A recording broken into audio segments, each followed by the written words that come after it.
Hey, welcome to the latest episode of the Wellbeing Show. Got a great guest with us, who's by the magic powers of internet is joining us from the US of A, but actually was from the UK originally. So we're going to hear all about that. Her name, ironically, is Annie Guest.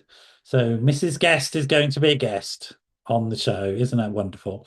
And she's all right. I know she's a great guest. We've been chatting before, so I know it's going to be fun. We're going to have a good time. Just to remind you folks that although it looks live, it's not. It's recorded. So don't call me on the number I'm just about to give you because I'll probably be doing something when this show goes out. You might get a grumpy old me rather than a pleasant me. So do send me a message on WhatsApp 07506 319 745. If you've got questions for Annie, I'm sure you will do. You can send them via me, or she might give you out some contact details, or not. It depends how she feels at the end of the show, I guess. So I'll ask her and see whether she's willing to trust us with emails and stuff like that. Who knows? Annie's a psychotherapist and a lawyer, so be careful what you say because anything will be used in evidence against you, not just in a court of law, but she'll psychologically take you apart as well. So careful, folks. As you can see, she looks vicious over there, doesn't she? So careful. Yeah, that's right. The nails come out. Annie, welcome to the show. It's lovely to have you here. How are you? Oh, thank you for having me, Noel. Oh, it's great. It's great. You've been very tolerant of the fact that I'm incompetent and have asked you to come on twice and just get the timing wrong. It's like it's this time zone stuff, and then you've got winter and summer timing, and I give up at some point. I just And unprecedented weather conditions for both of us. Yeah, we've had the longest period of rain since Noah, apparently. In fact, I saw him the other day. He's like, great stuff. I'm building an ark. Off you go, mate. I'm 17 floors up. I'll survive somehow. So I don't think he had tower blocks in his day. Maybe he would have just done that if he had the option. So where are you right now? Where are you based? I'm in Pennsylvania, north of Pittsburgh. What's it like over there? It is snowing. We had a brief respite from the sub-freezing weather a couple of days ago, which everyone in our neighborhood took to mean winter was over and they donned their shorts and went running around and fired up a Yeah. barbecue. Now we're back to ice and snow and 20 degrees in Fahrenheit, which is When you say cold. ice, you mean the frozen water, don't you? Yes, yes, because Ice has of come course to we had mean the something melt. else around the Yes, world at the moment. yes, exactly. We had the melt and now we have the freeze, so now Correct. it's we have the ice. Yes. So you grew up in the UK, though. You were born here, right? For a few years, yes, I lived in Weybridge, Surrey. Mhm. And how it was it you were there as one of your parents? My father had been transferred there by his bank, Ah, his U.S. based bank, and so he was heading up um, their office in London, okay, and I went to a private or a convent boarding day school, right. Catholic, and remember remember the nuns well. I And remember them still, I, and so do my knuckles, mate. So, oh my heavens, not being able to, being wrapped if you whispered during the that's soup right. course. Yes, People don't know. Knuckles were the favorite target of nuns around the globe with at least their for the rulers. girls.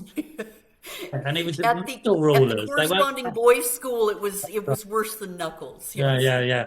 But it was like they were the metal rulers as well. They were yes, the yes, plastic ones. yes, It was yes. really quite serious. So Yes, and you could be punished for not wearing your boater through the school gates during the summer, yeah, yes, term. Yes, yeah, yeah. or your gloves. So you now never leave home without a hat and gloves, just in case. Just in case you But bump into some crazy Catholic nun. Yes. Now, but I loved the experience, and I took my O levels, and it was I treasure that education. Did you? Yeah, yeah. Yeah. Okay, so you were here in the UK and then you moved back to the US. To California, yes.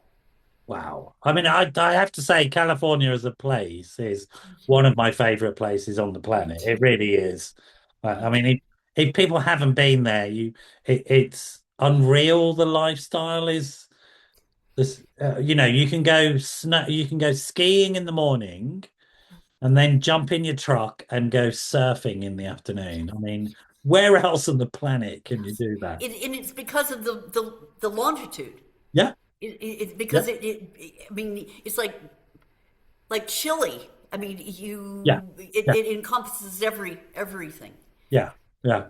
And where were you in California? Was it south or north? It was in Pasadena.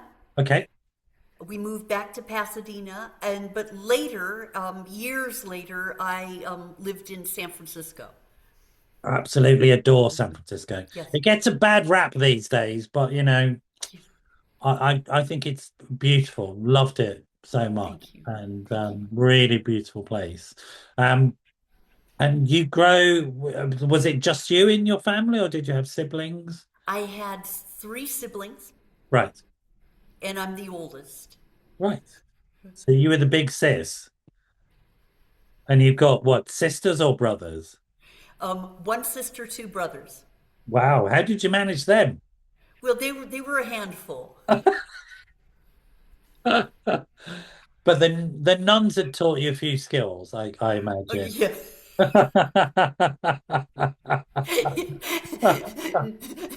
The bell. Yes, I would ring a bell during breakfast. You had that ruler up your sleeve, just a little, show a little bit of it, and that keeps them in Oh control. my gosh.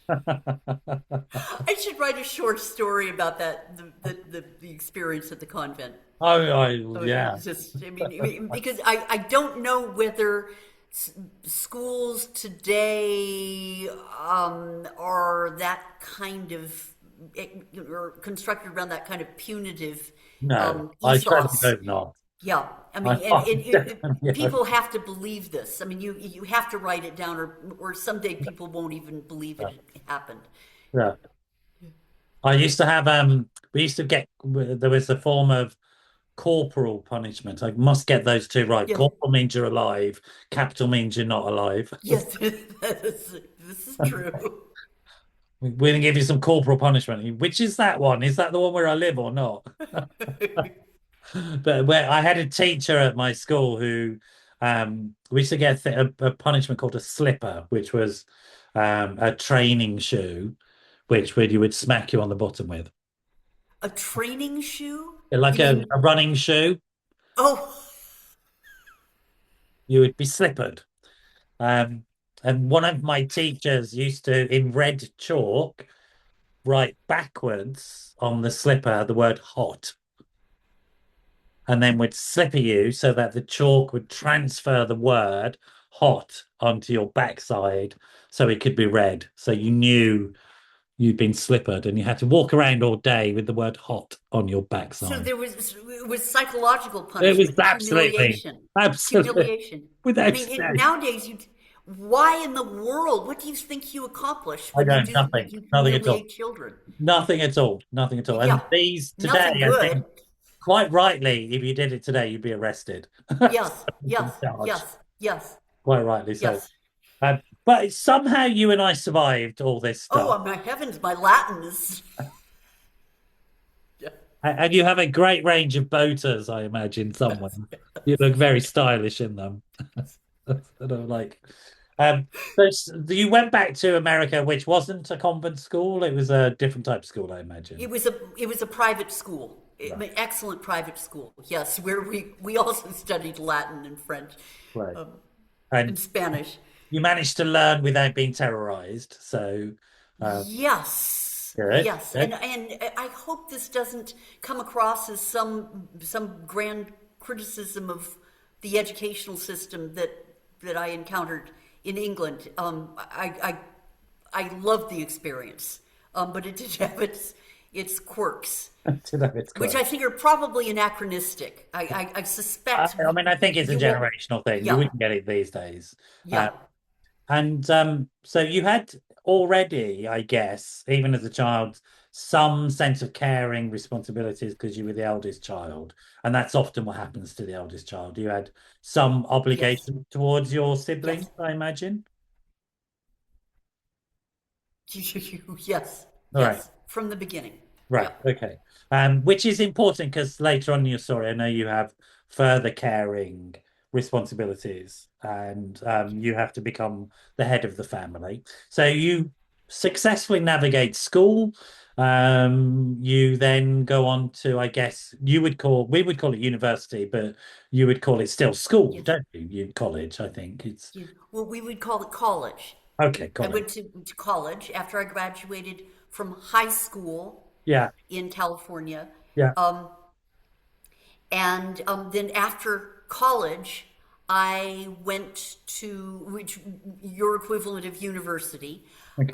I moved across the country to enter the book publishing industry.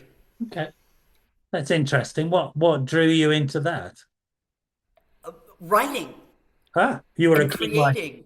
Right. Yes, writing. I mean, I treasure books, and I've always read, and I'm interested in literature. But the way I broke into book publishing was first to take a book publishing program at Howard University in Washington D.C., Yeah. and then um, traveled up to Boston and found a job working for an encyclopedia company. Do you remember I encyclopedias? do remember them. We're of the Yes. same generation. I remember the same thing. Yeah, we are of the same generation, traveling door to door I just want to in explain to neighborhoods. the younger viewers, books Yes. are paper things. Okay. These are you don't know them now. You might have a Kindle, but it's the Kindle before the Kindle, and an encyclopedia was what existed before Google. So now you have Google, but then we Absolutely. had And we encyclopedia. treasured them. We treasured them. They were. Yes. They're Yes. they're a Yes. whole And mini. if I could explain to your Go on, go ahead and explain how much you to treasured it. the yes, I mean, okay, families had entire. Just imagine a set of say 50 volumes, thick volumes, lining the bookshelves of every family you knew, and periodically they send you an update. Yeah, You just tuck in there, but that was the best we could do. This was before we could look up find any answer on our phone. yeah, yeah, Decades before. So my job was to go door to door in particular neighborhoods around New England at night, knock on the doors, and present to these couples, to these families, the joys of this particular brand of encyclopedia. okay. And it was all cold calls. So if I didn't make a sale, I didn't get paid. Yeah, yeah. 0 hours contract. So that was my first job out of. Wow, very well done. Very well done. And what was the name of the encyclopedia? Are you allowed to say what brand of encyclopedia? It no longer exists, of course, but it was called the Merit Student Encyclopedia by Macmillan. Right. Okay. I only know the Encyclopedia Britannica, of course. I would only know that one. Oh, of course. I I mean, wouldn't dream of these any. were from I presented to families who couldn't afford that, couldn't afford the encyclopedia. I mean, I'm not but it claiming was you it can was a afford it. worthy set, but it wasn't Britannica. But they were huge. How did you manage? I can't imagine you're 6 foot tall giant. You're not, are you? How on earth did you manage to drag those books around with you? just just a sample, just Okay. compendium of sample pages Because this is also before the to days show of, the print quality yeah, and yeah. yeah, Because it was also before the days of yes, wheeled yes, suitcases. You didn't have wheels on suitcases. yes, Oh my gosh. It was before the days of wheels, for heaven's Before sake. the days of wheels, that's right. Wheels were invented a couple of years later. Fire shortly afterward. Okay. But kids today, they just don't Wow. understand how Well, easy they have. let's talk about them. You have wheels. Absolutely. Absolutely. Good Lord. Did you invent the wheel? Was that I you? would have. You would have, right? Okay. I would have if I'd had Google. Right. Because you were too busy selling books, so Yes. somebody else had to do it. So that was your first job, sales. Yes. Um, as a young woman going out at night as well. Yes. I mean, what Yes. I can't that? imagine Right. what I was thinking to do that. Really, I can't imagine that would be considered safe, even if encyclopedias still existed. Yeah. You Yeah. But your just parents are wandering fine with around that? a neighborhood knocking on Yeah, right. doors. Your parents are fine with that. They were like, okay, she's making No, they were not. right. Okay. But you know how you curate the reality that you Yeah. present to your parents on the other side of the country. Is that what you call it? We call it lying, but whatever. You can, curation is fine. That'll do. I'm curating reality for you, mummy and daddy. Are you, darling? Thank you. That's very kind of you. Okay. So that was your first job. What did you move on to next? I finally got a job in-house for a publishing company in Boston Good. Yeah. and worked my way up to the head. I mean, it sounds grand, but it was quite modest. The head of marketing for their textbooks. Right. Eventually, I was transferred to New York to work for a sister company, and so I worked in Midtown Manhattan, Yeah. and left that to go back to a sales job, to take a new sales job, but going to all over New York City, all of the five boroughs, Yeah. selling nursing textbooks and professional reference books. Okay. And we talk about wheels to go from subway to subway system, because there are multiple subway systems in New Yeah. York. Yeah. Yeah. So you might have to get off one subway system and subway line and go several blocks with your books Hmm. to another one and go down the steps there. So yes, that's when I had the little wheeled cart. Yeah. But that was a job. Yeah. Real job. Yeah. Uh, eventually, I mean, I was mugged. This was in the mid '80s in New York. Hmm. If you remember the kind of the atmosphere, the Yeah. Yeah. Yeah. It was pretty grim. landscape in New York at Pretty that grim. time, Yeah. Yeah. Yeah. I was mugged 3 times in 2 years, Oh. and they never got my purse, where I would get it back every time. Um, so I finally, after the third mugging, which was rather violent, I moved out and moved to San Francisco. That's Okay. how I entered the advertising industry. Okay. And then you moved into advertising indoors, so that Yes, people didn't assault you. which I mean, And that's been a relief. just having a roof over your head Yeah. Yeah. Quite exactly. and a desk. Yeah. Sort of. All these newfangled things called Yes. buildings. Blimey.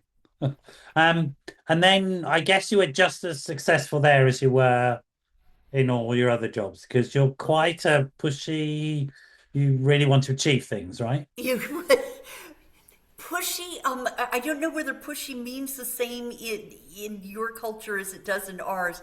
I don't think I'm that pushy in our culture means aggressive. Very Yeah, I mean, I think it means that. It's not, I'm not meaning it in that way. I you mean, you have clarity about what you want to achieve. You're oh, very directed. Yes, determined. strong-willed. I think Yes. of it in a very positive sense. Determined. Yes. That. Thank you. Thank you. Yeah. I'm sure I can be pushy, but I think my kind of the through line is a tendency to lock into something, to a goal and pursue it. Okay. Um, But I worked for an advertising agency in San Francisco, and finally a big ad agency, and finally a friend of mine who was my colleague there persuaded me to go to law school. Okay.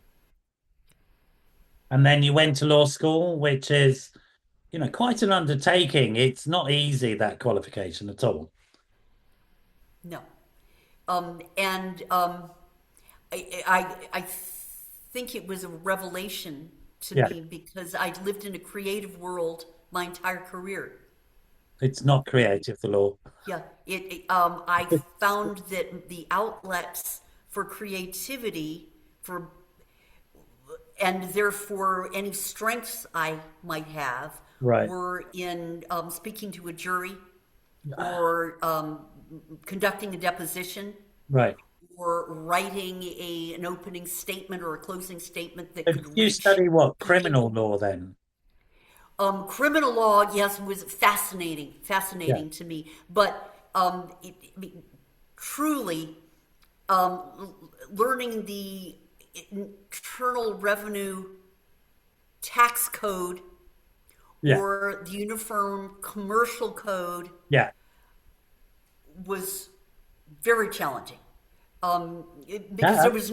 there was no room for subjective interpretation or creativity. Yeah. So what area of law And did I really, what pardon area of me, law did you practice in the end? litigation, Thing? which means arguing in a courtroom. So at least that was appropriate. Okay. Good. Um, but I need much more creative opportunity and Yeah. freedom. Yeah. Yeah. And then you, at some point, you have a successful law career. Yes, Like, well, um, given my limitations, yes. I'm sure you were very Um, successful. I can't imagine you were anything less than very successful. but Um, thank you. Um, thank you. But what I wanted to do was take my understanding, my love of people, right. and become a therapist. Okay. And you might ask why. I think you asked Yeah. before we began our session. It's the lawyer in me and the practical person in trait that I might have Yeah. that really looks at problems that people develop that lead to legal challenges for which they need lawyers, very expensive lawyers. Yeah. And I realize that a lot of these problems have developed because of judgment mistakes, or psychological patterns that were guiding some of their decisions. Yeah. Yeah. And it seemed more efficient to me to go into the mental health field where I could actually talk to people and work with people before they made some of these very costly errors. Yeah. Yeah. Yeah. Absolutely. I mean, I can see the link because, if you think of something like cognitive behavioral therapy, Yes, a yes, core bit of that is distorted thinking based upon inappropriate evidence. yes, yes. And I, absolutely, that makes absolute sense. If ab- you go to a neutral court in your mind and you weigh up the evidence yes, for and yes. against something, you can come out with a better understanding of the Absolutely. actual And reality. if you can learn that and just kind of incorporate that into your way of living, and second guess yourself when you think that, when you're tempted to think that your emotion is a an actual rational thought, That's right. Yeah. you can guide some of your behavior. Yeah. Um, Lawyers are very expensive, obviously, and they're pro bono attorneys providing these services for free, Yeah. are in very short supply. Yeah. It doesn't make sense to try to address these. It makes more sense to try to address some of these patterns of thinking and behavior before they lead to multifarious problems. Yeah. Yeah. Absolutely. And so I get that. And then you go into private practice, I imagine. Yes. At what point is it? and we're going to get to talking about your book and your family circumstances again, because we come back to at this point, are you a carer with your parents at this point or not? As I'm practicing as a therapist, my father develops Parkinson's disease. Yeah. My mother has been living with spinal stenosis for years, Yeah. and I'm living next door to them, and I'm the oldest child, and they require more and more care. Um, I was I considered it a privilege and a joy and a Yeah. wonderful test Yeah. of my patience and skills that I didn't know I could develop. But this went on for a few years, and after my parents passed away, they left their house to me. My sister and I were co-executors along with our two brothers, And but my sister and I were the two who this is lived in also the your area. childhood home, I guess, is it? This Pardon me? did you grow up in this house as well? What's the No, because we grew up in California, then moved to England, and then back to California. So I didn't grow up in the house. So I'm just trying Um, to establish what were there any pre-existing emotional relationship to that house apart from oh, your parents being there and you caring for them? that's a very good question. No, the but this was a house that they had bought in the late '90s, and where they had lived happily, and where we celebrated holidays and Christmas and birthdays. So we had Right. a connection to the property in the house. So it was But very much the family home, as it were. yes, but it was the family home to the extent that it could be when we hadn't grown up in it. Okay. Yeah. Yeah, I get it. So it's your parents' home, but it was also the family heart as well when Yes, you were yes, together as a family. So yes, you would have Christmases there and Thanksgivings and yes, yes. And I other. lived in the area, so before I even moved next door to them, I lived in the area. My sister lived in the area. One of my brothers lived in the area. We were there a lot. And you're a very close-knit family in that sense. Yes, Okay, okay, that establishes. Then your parents need care, and you step in like you did as the older sibling, but you then take that task on. You're happy to do the task, so that's not what we're here to talk about. But your relationship to that home changes in some sense because your relationship to your parents is changing, and it's sort of what it's more like the I don't know what this word. Let me try and find a word. I don't want to use the word normal, but it is standard operational procedure for older children to care for parents in most cultures. I mean, I think in Britain and America, it's maybe not so common, but it used to be common. This was what it looked like, you know. So families would partly have lots of children because they would have somebody to look after them when they got older. I mean, that's yes, the yes, truth, yes. right?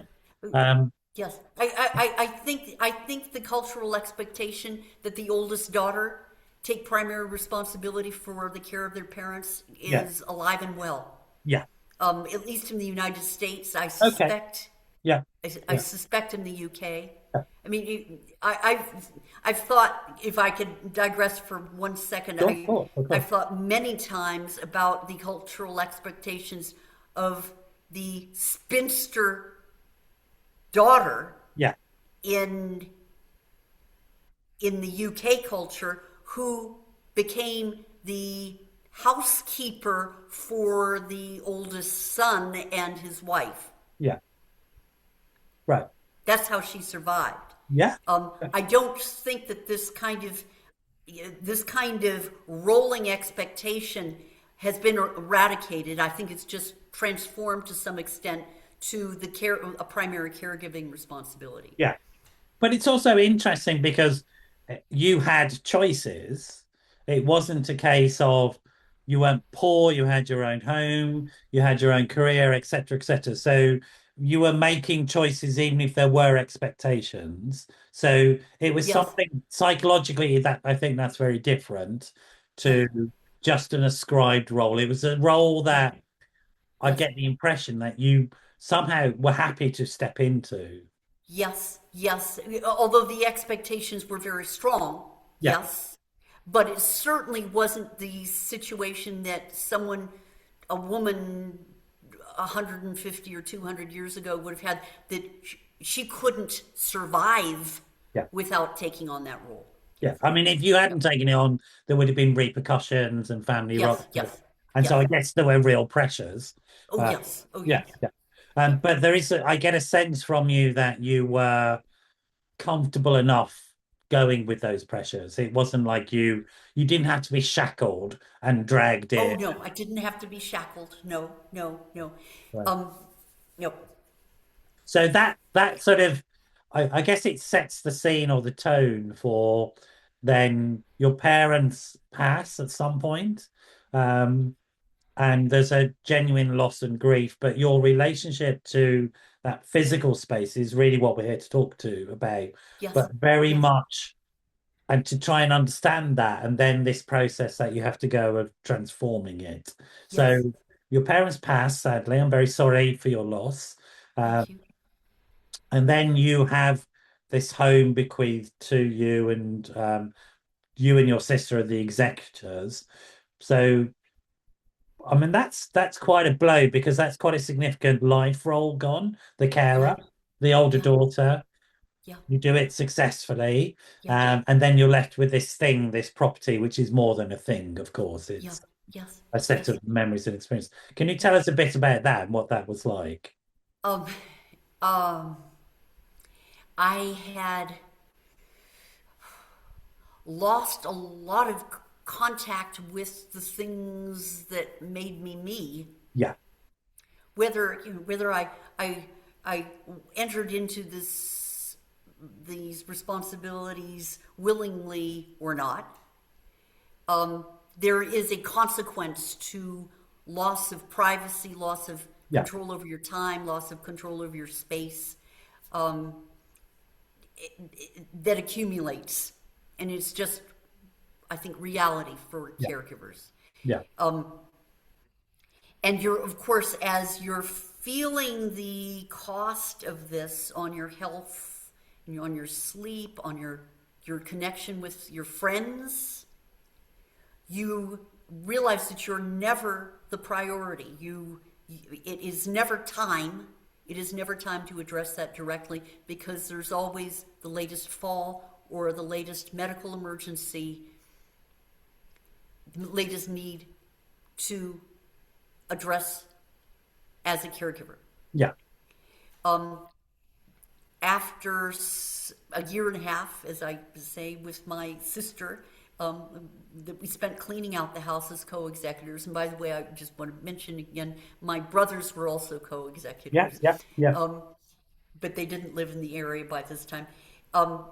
I was a little bit depleted and wanted to find a way to recharge. I wanted to find a way to reconnect with the aspects of myself that we've been talking about, the writer and the actress and the creator, the creative person. And I was just feeling numb.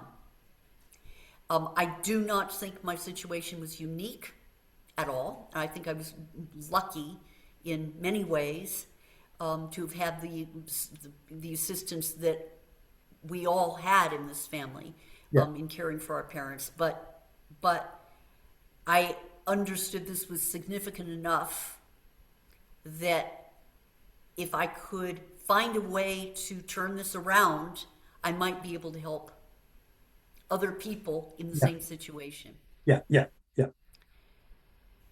And so that led to you to think what? What was the next step in that? I had always loved interior design. It Ah, had been just, having a space of my own,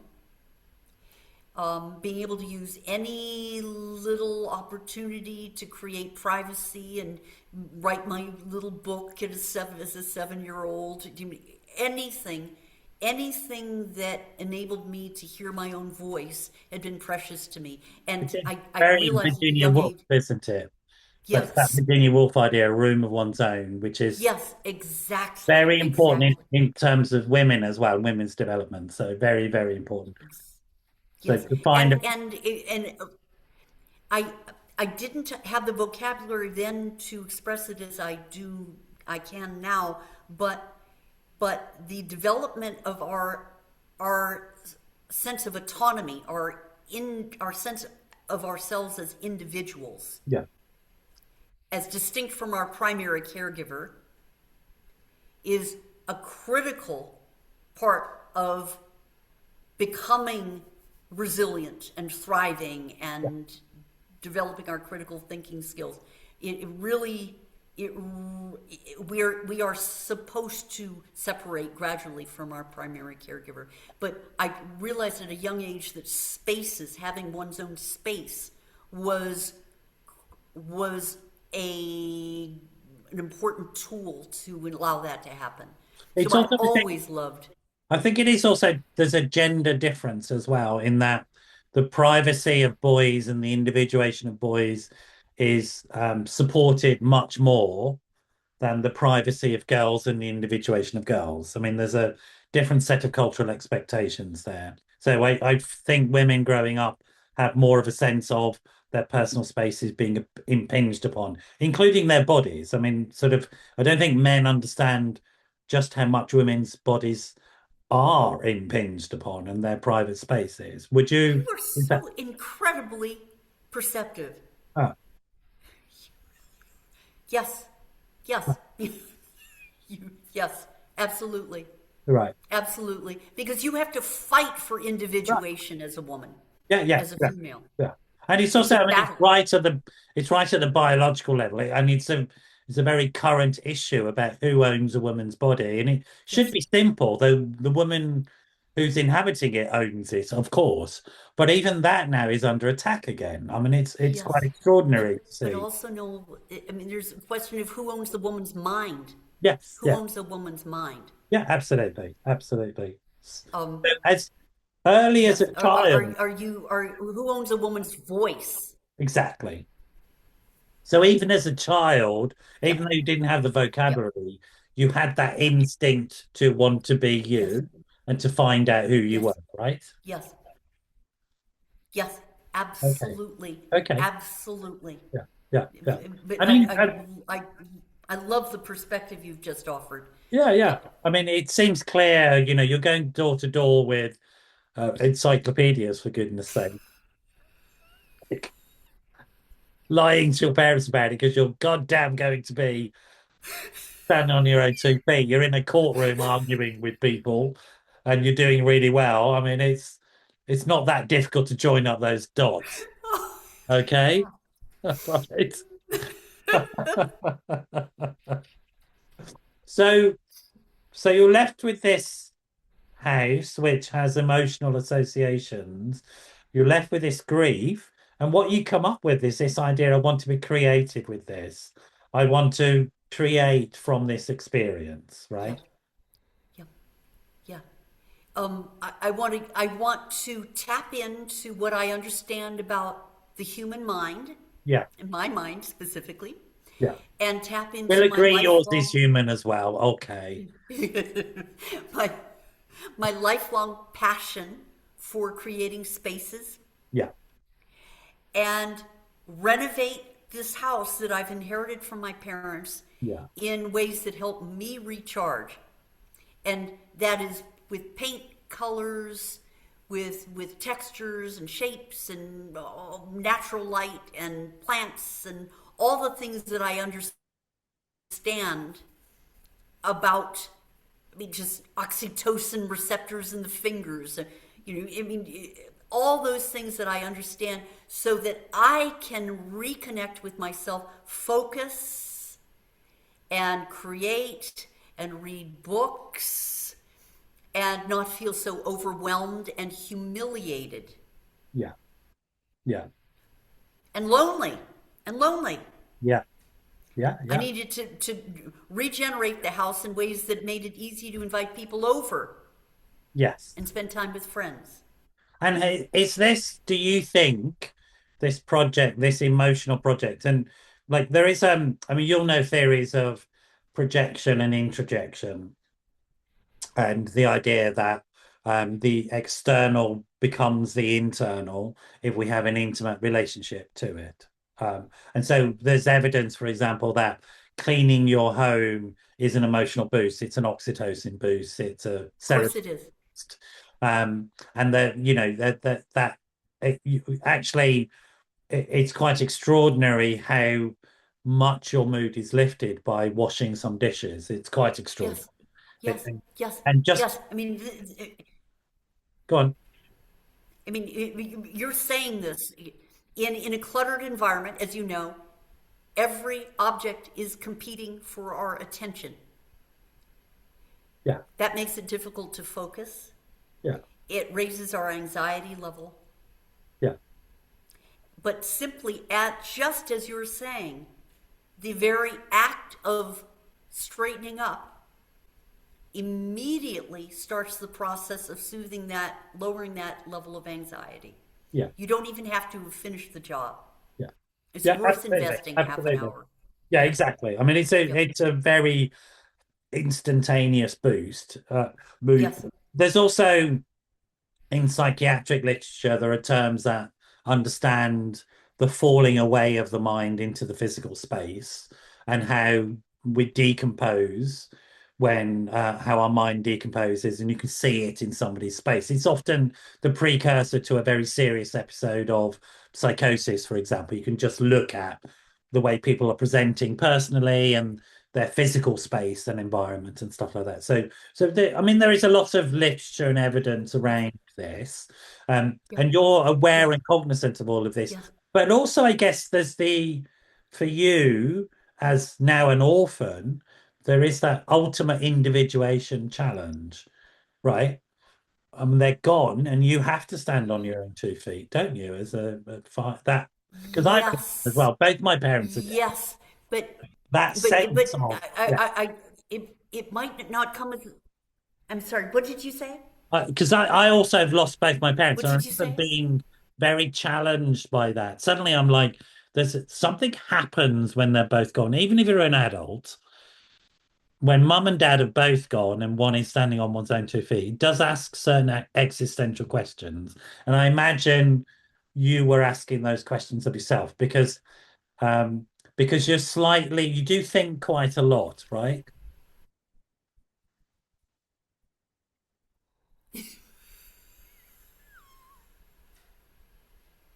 Yeah. Number one, when you've lost that generation ahead of you, Yeah.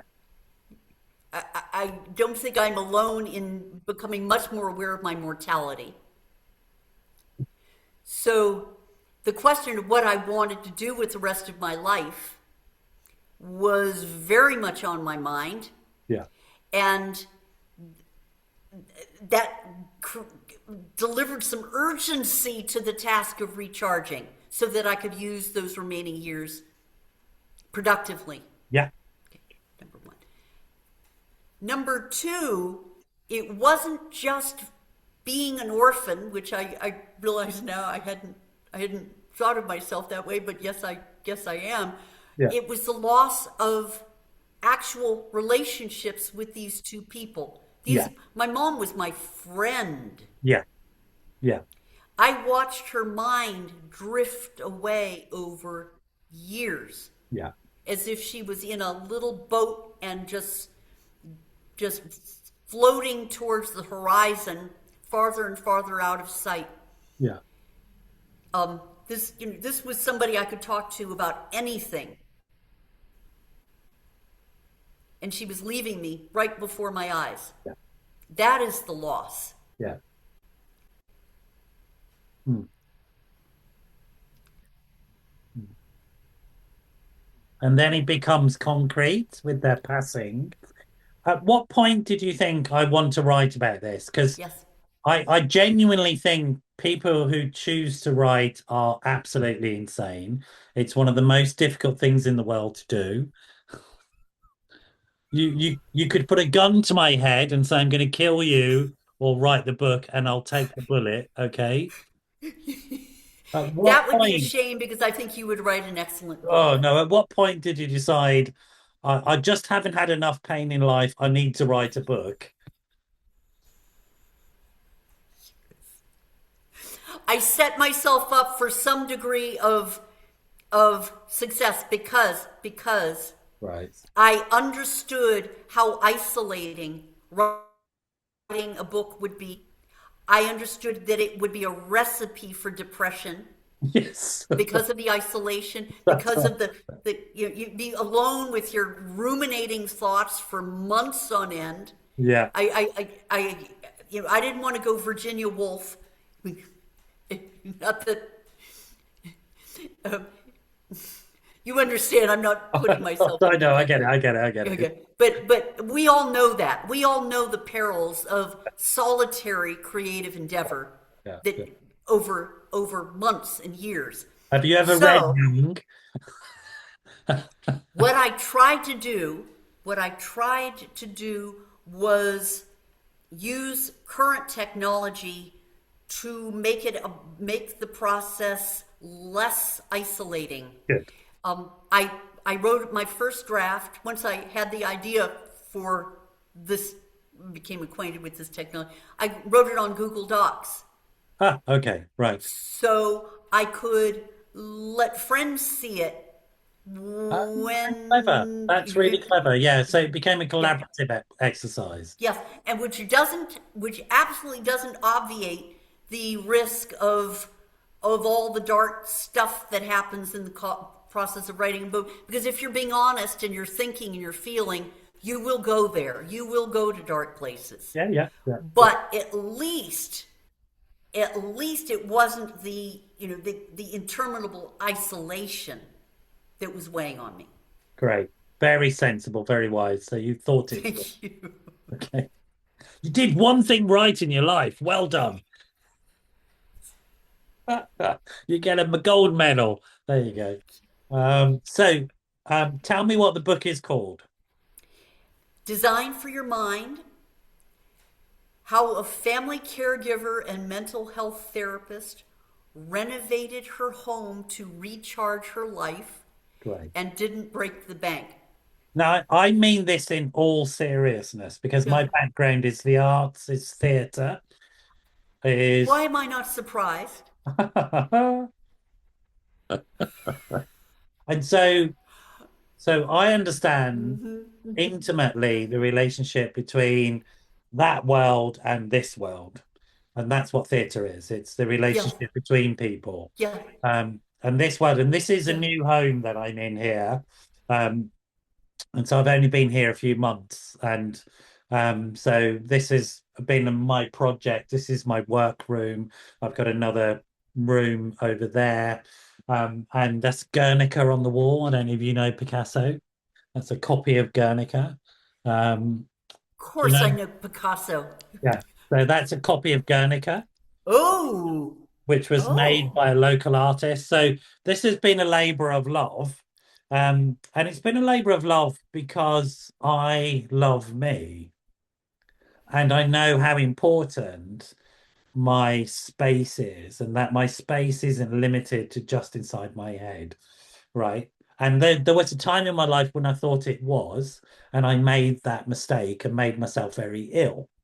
So in terms of what you're doing, I think is extraordinary. I said to you before the show, and I want to make it clear to people that this is a really practical way of being well psychologically, is to invest one's internal world and needs into the world around you.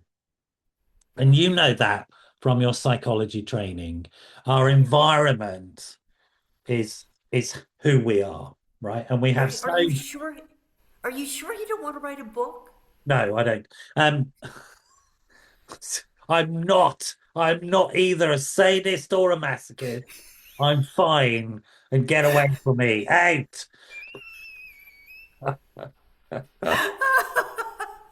So I think this is an extraordinary project, and I was so excited when I saw your press release.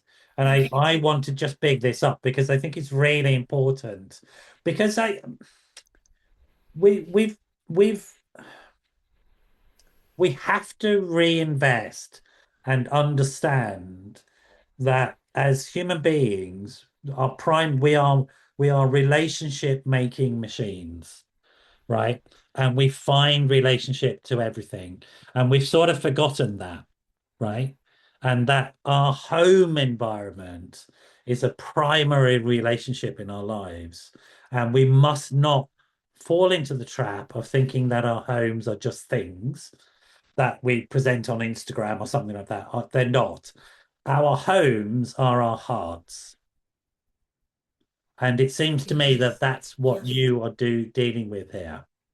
And I think yes, it's a really yes, important and then project. that, and our homes can also give back actively Yeah, to support us that's right. through our challenges.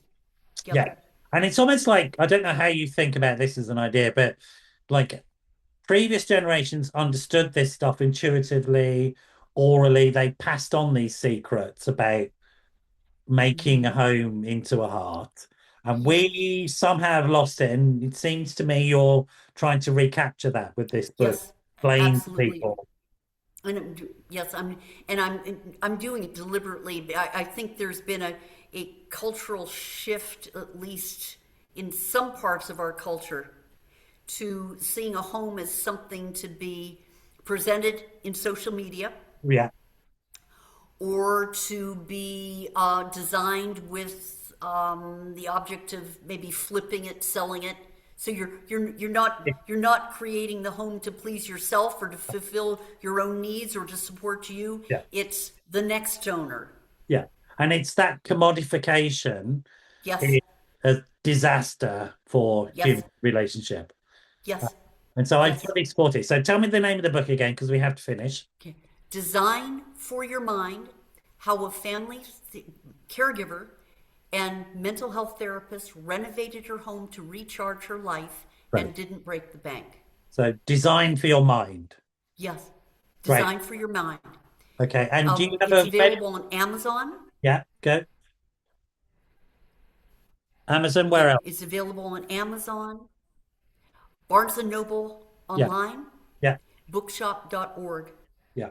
Do you have a website, Annie? But yes, I do. Do you want me to tell you the website? Tell me the website, please. Okay, Do. okay.